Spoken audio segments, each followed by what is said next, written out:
사실 이제 제가 이제 강의를 다니면서 네. 모두의 타이틀로 항상 드리는 말씀이 과거의 환율은 잊어먹으십시오.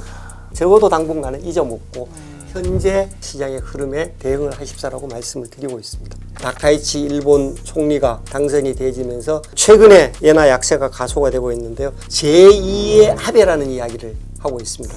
다카이치 총리의 경제정책이 과연 아베2가 될 건지, 금리 인상을 다시금 억제하고 재정 지출을 확대하고 상대적으로 엔화에 부정적인 그런 정책을 쓸 건지가 가장 키가 될 것 같고요. 다만 그럼에도 불구하고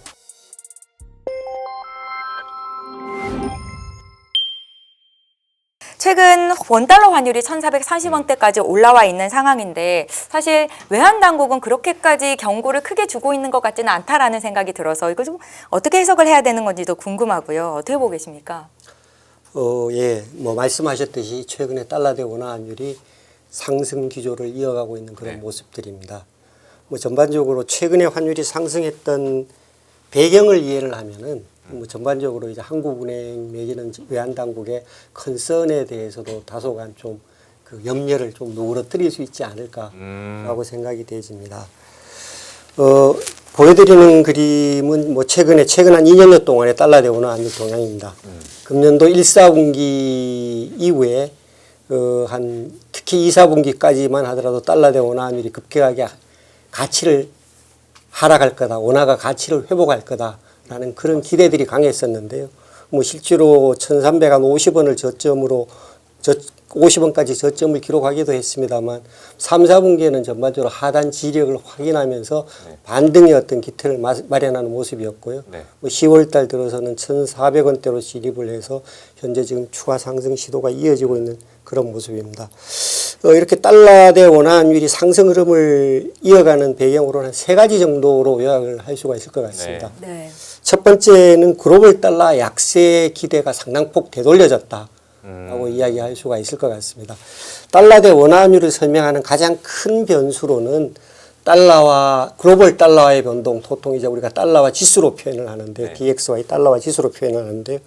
달러와 지수가 달러가 가파르게 약세를 보일 거라는 그런 기대에서 벗어나서 최근에 하단 지력을 보이면서 반등 시도를 나타내고 있고요. 이와 같은 흐름들이 글로벌 달러와 약세에 연동된 달러 대 원화 환율의 하락 기대가 동시에 가파르게 좀 되돌려지는 부분이 있습니다. 뭐 실제로 이제 보여드린 차트에서 저점이 지난 6월 달에 기록했던 저점이 글로벌 달러와 저점, 그리고 달러 대 원화 환율의 저점이 일치하는 모습입니다. 보여드리는 그림에서 빨간색 선은 달러 대 원화 환율의 동향이고요. 그리고 파란색 선은 글로벌 달러와 동향, 달러와 지수의 동향입니다. 뭐 상대적으로 이제 뭐 최근에 우상향하는 모습 자체는 글로벌 달러보다는 원화가 상당폭 가파른데요. 이 부분은 두 가지로 설명을 할 수 있을 것 같습니다. 국내 외환 시장의 기본적인 수요 공급의 요인을 하나 들 수 있겠고요. 추가로 다른 하나는 뭐 최근에 불거져 있는 한미 무역 협정 관련해서 대미 투자와 관련된 달러와 수요 확대 우려라는 부분들이 전반적으로 환율 지지력으로 작용을 하고 있습니다. 대미 투자 관련된 게 그 3,500억 달러를 과연 어떠한 방식으로 조달할지 여기에 대한 좀 논란 때문이시죠? 예, 그렇습니다. 그 하나 개인적으로 궁금한 게 있는데 지금 아까 보여주신 차트를 보면은 달러 인덱스랑 달러 환율이랑 같이 움직이는 경향은 있는데 저기 올해만 놓고 보면은 달러 인덱스가 빠지는 구간에서 생각보다 원화 환율이 별로 많이 안 빠졌더라고요. 예, 그렇습니다. 이 격차가 좀 벌어진 이유가 뭘까요? 말씀드렸듯이 뭐 상대적으로 원화가 더 약세를 보이고 있다라고 이야기를 할 수도 있을 것 같고요. 달러와 지수가 전체 달러와 동향의 변동을 대변 못하는 부분도 일정 부분에 있습니다. 먼저 후자 부분에 대해서 설명을 드리면은 달러와 지수에 대한 이해인데요.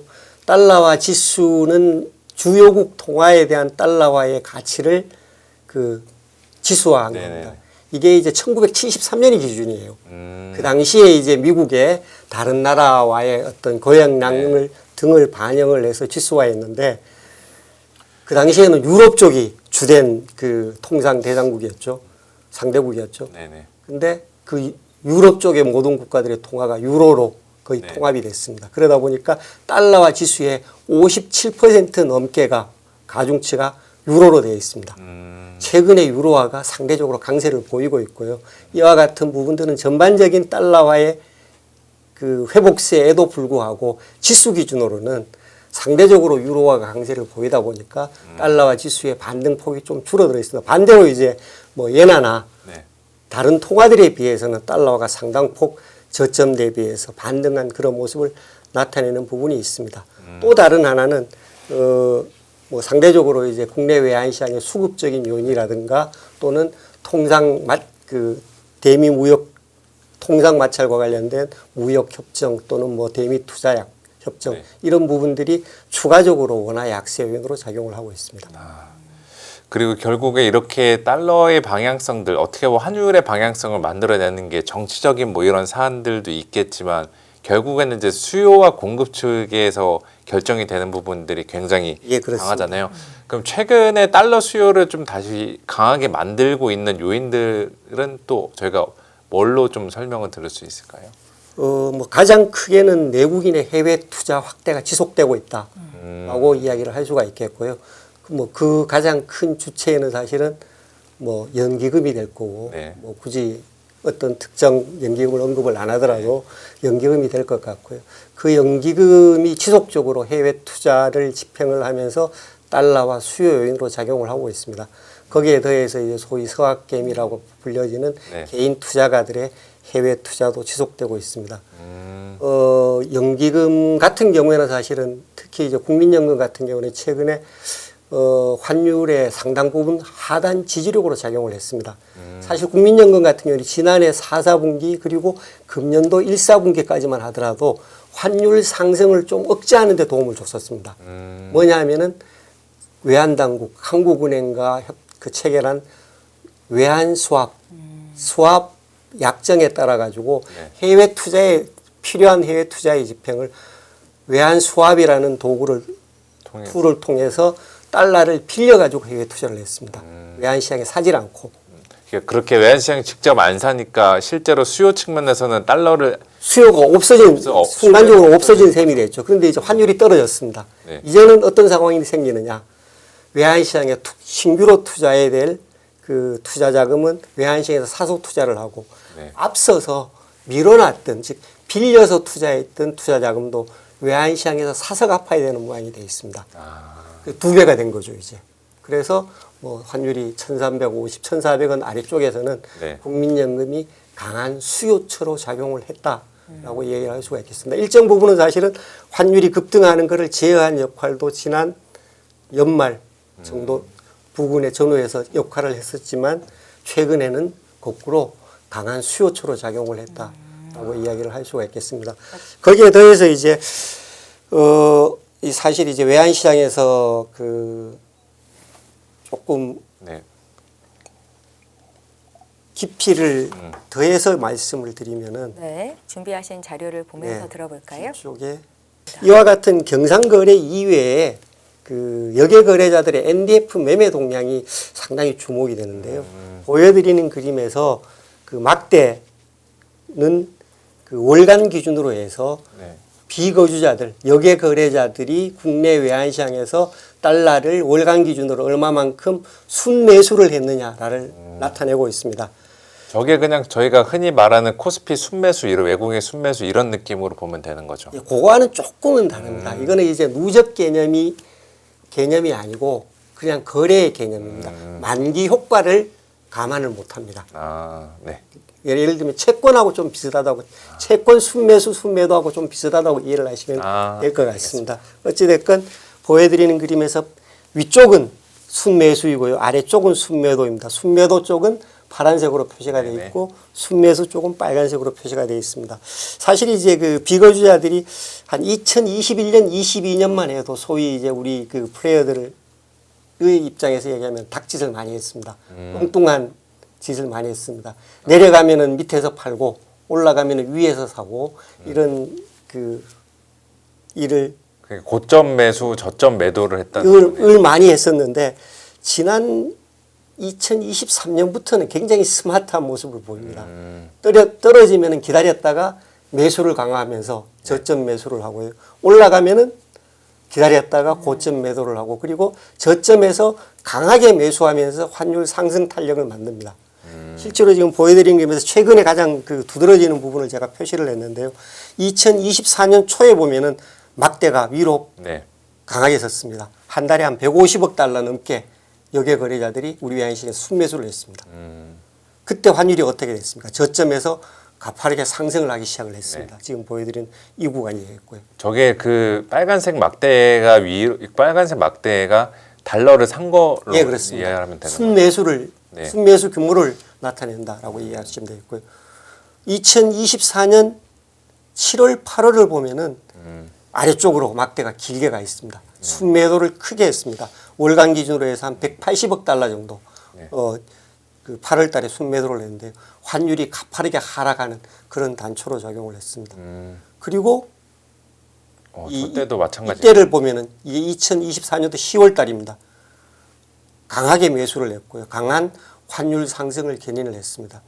그리고 2025년도 들어서는 1, 4분기 거의 내도록 그 매도를 강하게 했는데요. 특히 4월 달에 봐보면은 한 190억 달러 가까이 순매도를 했습니다.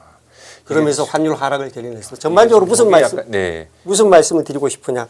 첫 번째, 여객 거래자들이 환율 변동에 큰 모멘텀을 만들고 있다. 매매 방향이. 선행 성격이 있는 것 같네요. 약간. 상당 부분 현재 지금 선행 성격들이 있습니다.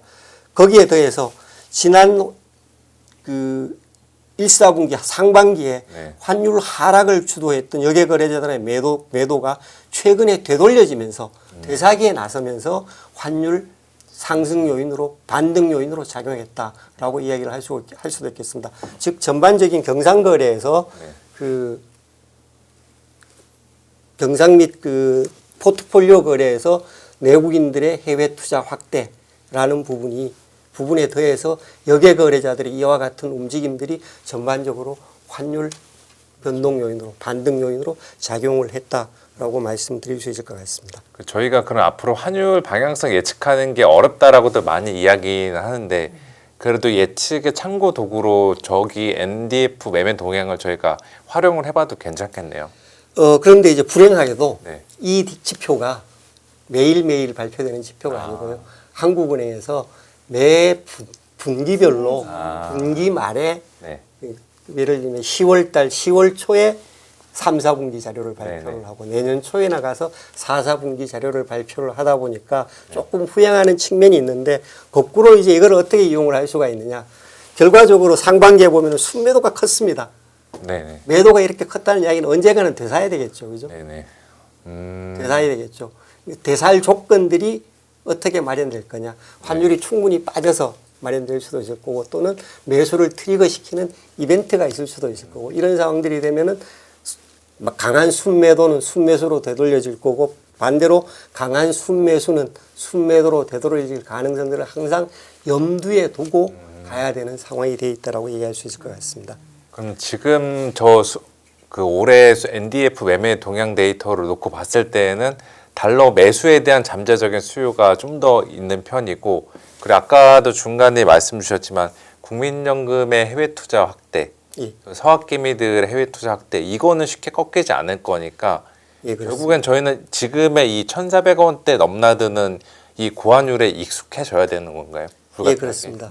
사실 이제 제가 이제 그 강의를 다니면서 네. 모두의 타이틀로 항상 드리는 말씀이 과거의 환율은 잊어먹으십시오.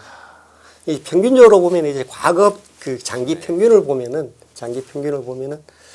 이런 그림이 될 것 같은데요. 이게 지금 지난 20년 동안의 달러 대 원 환율 동향입니다. 위기 상황이 오면은 달러 대 원 환율이 가파르게 상승을 합니다. 네. 환율이 상승을 하면은 가격의 수급 조절 기능에 따라서 높은 환율에서 해외 자본이 유입이 돼지고 높은 환율에서 우리 수출 기업들이 수출이 늘어나면서 달러와 공급이 늘어날 수 있는 지형도를 만들었습니다. 그런 부분들이 이제 사실은 그 달러 대 원 환율의 어떤 순환적인 어떤 그런 환경을 만들었고 실제로 이제 글로벌 외환 시장에서도 달러와도 이런 환율이 순환하는 모습을 보이는 게 일반적입니다. 그런 모습을 보이던 달러 대 원화환율이 코로나 팬데믹 이후에 특히 2021년 이후에 지형도가 많이 바뀌었습니다. 내국인의 해외 투자 확대가 결정적으로 영향을 미친 것 같고요. 이런 부분들이 계속 환율 상승 압력으로 작용을 하고 있습니다. 말씀드렸듯이 이 가격이 순환을 하려고 그러면 그러니까 높은 가격이 낮아질 걸로 평균치로 회귀할 걸로 기대를 하면은 높은 가격이 공급을 창출하고 공급을 확대하고 수요를 억제하는 기능이 있어야 되는데 현재 높은 환율 수준에서 환율을 보고 들어오는 자본이 많은 것 같습니까? 생각보다 많지는 않은 것 같습니다. 최근에는 좀 늘어났는데요. 환율이 가장 높았던 지난해 연말 금년 초 상황을 보면 당시에 외국인 거래자들은 어마무시하게 우리 주식을 순매도를 했습니다. 역대급으로 순매도를 했습니다. 외국인들은 환율을 고려하고 들어오는 게 환율이 아니라는 이야기죠. 네. 전반적으로 투자하는 투자 자산에 기본적인 그 전망이 예상이 기본적으로 깔려 있다고 이해를 해야 될 것 같고요. 뭐 그런 부분들이 환율이 높은 환율임에도 불구하고 공급 확대를 기대하기가 어렵고 이런 부분들이 평균치로 되돌리는데 계속 걸림돌로 작용을 하고 말씀하셨듯이 그 내국인의 해외 투자 확대라는 부분들이 지속적으로 달러와 수요 요인으로 작용을 하면서 과거 평균치로 회복하기는 좀 어려울 것 같습니다. 추가적으로 그림에 대해서 설명을 드리면은 파란색 선은 지난 20년 동안의 환율 평균치입니다. 한 1155원 정도 됩니다. 그러니까 저도 그게 우리나라 평균 환율이고 이 정도가 그냥 어디 해외여행 다니기도 부담 없는 환율 구간인 것 같은데 예. 그게 이제 바뀌었다는 예, 말씀이시죠? 그러다 보니까 대부분의 애널리스트들이, 이코노미스트들이 환율을 쓰면요. 1년 뒤에는 환율이 현재 지금 원화가 굉장히 옛날보다가 저평가되어 있으니까 환율이 높으니까 평균치로 좀 낮아질 거야 라는 기대 때문에 대부분의 애널리스트들이 쓰면 어떻게 쓰냐면은 현재보다가 1년 뒤의 환율은 한 100원 정도 낮은 수준 뭐 이렇게 씁니다. 근데 지금 그게 아니라는 2022년 정도부터 이런 상황들이 그림에서 보시듯이 많이 바뀌었다는 이야기입니다. 그래서 제가 지속적으로 드리는 말씀은 과거 환율은 일단 당분간은 적어도 당분간은 잊어먹고 현재 그 금융시장 시장의 흐름에 적응을 하십사라고 대응을 하십사라고 말씀을 드리고 있습니다. 그 지점장님, 원화 환율의 흐름을 알기 위해서 엔화도 중요한 지표 중에 하나인데 이번에 다카이치 사나의 일본 총리가 첫 여성 총리로 부임을 하면서 앞으로 엔화가 약세를 보일 거라는 전망을 좀 하더라고요. 어떻게 좀 보십니까? 예, 그렇습니다. 최근에 사실은 엔화가 그 가파르게 좀 약세를 보인 부분이 있습니다. 보여드리는 그림에서 이 보라색 선인가요? 파란색 선은 달러 대 엔화 환율의 동향입니다. 좌측에 표시가 되어 있고요. 환율이 위로 있다는 이야기는 달러가 강세, 엔화가 약세라는 이야기입니다. 엔화가 가치를 회복할 거다라는 그런 기대들이 강했었는데 최근에는 거꾸로 가고 있죠.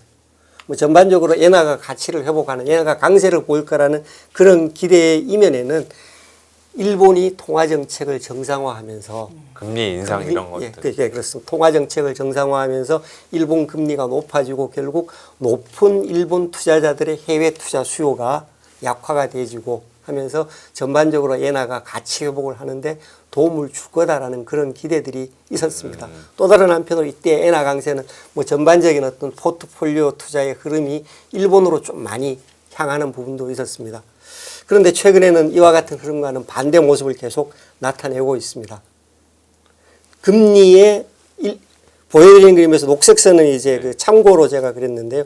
뭐 전반적으로 그 엔화, 달러 대 엔화 환율 동향도 미국과 일본의 상대 금리 차이에 연동되는 게 보통입니다. 보여드리는 그림에서 녹색 선은 일본 금리와 미국 금리의 차이입니다.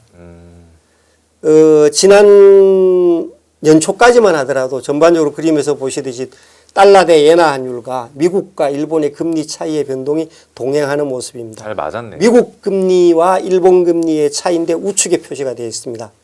금리 차이가 많이 줄어들었어요.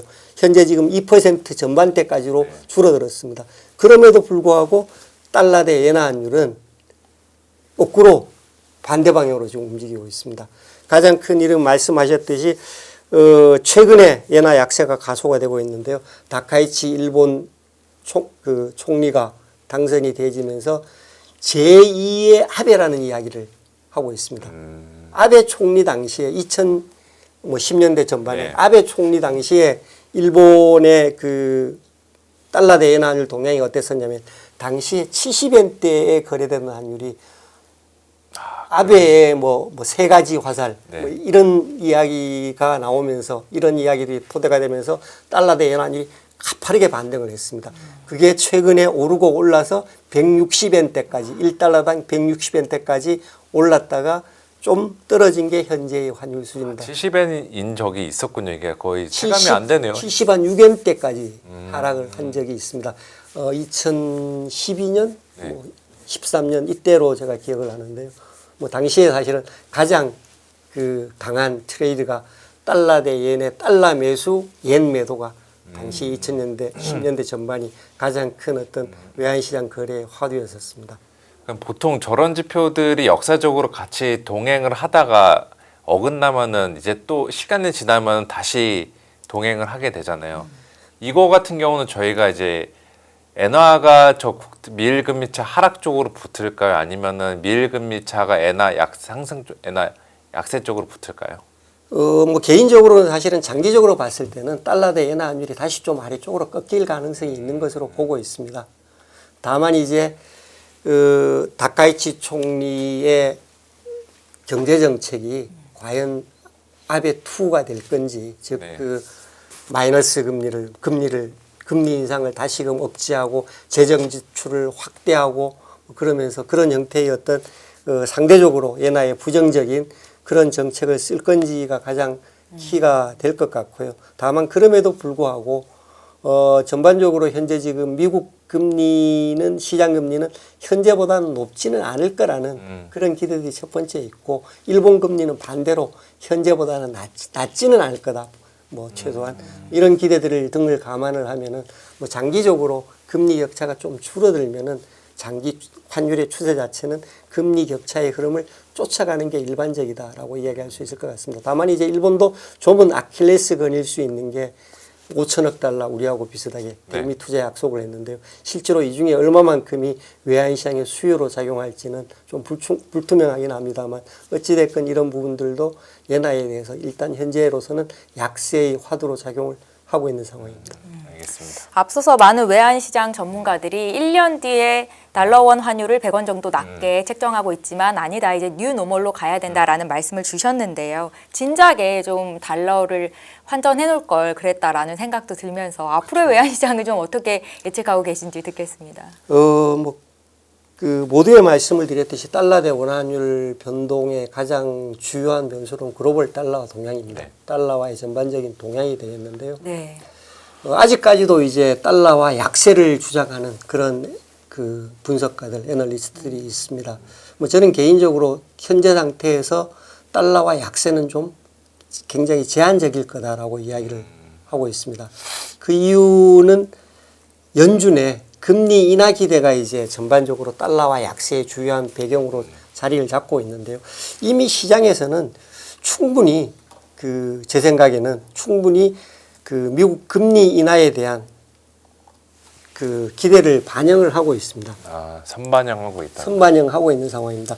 보여드리는 그림은 지난 9월 FOMC에서 나타낸 연준 인사들이 나타낸 그 각 연말 기준으로 해서 그 정책 기준금리 수준을 나타냅니다. 파란색 선이 하늘색 선으로 표시된 부분이 그 소위 점도표의 중간값입니다. 연준 인사들이 예상하는 연말 기준으로 정책 기준금리의 중간 수준이다라고 이해를 하시면 되겠습니다. 금년 연말 수준을 3.50, 3.75% 중간 정도입니다. 즉 현재보다가 한 두 차례 정도, 이 50bp 정도 금리를 낮출 거라는 예상이고요.